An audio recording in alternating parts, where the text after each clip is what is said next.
Questo servizio è offerto da Fare, servizi integrati per l'impresa.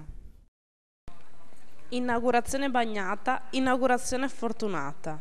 Ancora una volta la saggezza popolare ha avuto ragione. È stato un successo ogni oltre previsione, quello della nona edizione di Este in Fiore, che si è svolta dal 15 al 18 aprile.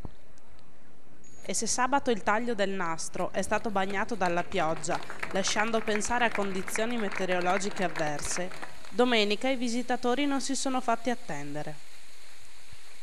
Mai si era vista così tanta gente in centro storico.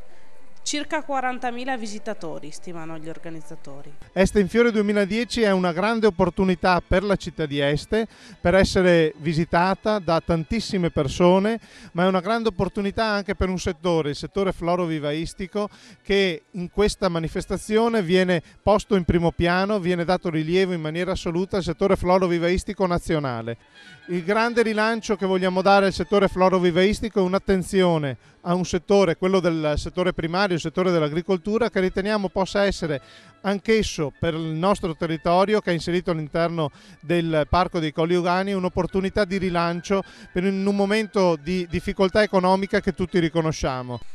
Este in Fiore, in sole 9 anni, è diventata un appuntamento atteso da tutta la cittadinanza e si dimostra, anno dopo anno, un importante momento di valorizzazione della natura agricola del territorio, come ha sottolineato l'assessore all'agricoltura della provincia di Padova, Domenico Riolfatto. Noi dell'area della Bassa Padovana in particolare abbiamo avuto sempre con i fiori, con i giardini, un rapporto estremamente privilegiato.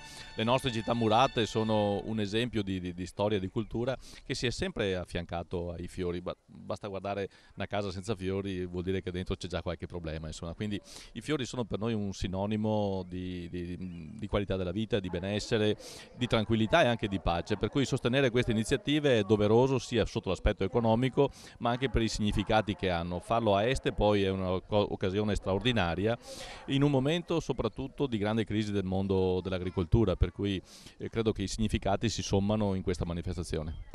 Non poteva mancare tra i presenti l'onorevole Paola Goisis, che a questa manifestazione ha dato vita. L'ho fatta nascere proprio dal nulla e nel giro di 2 o 3 anni è diventata, diciamo, più o meno quella che è oggi. È un appuntamento estremamente determinante per tutto il nostro territorio.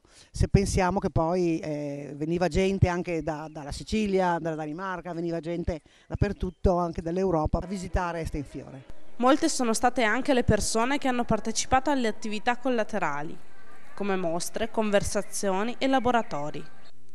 Tra queste ricordiamo la mostra di Giovanni Santi, maestro orafo rodigino, che era già stato a Este in Fiore un paio d'anni fa come vivaista.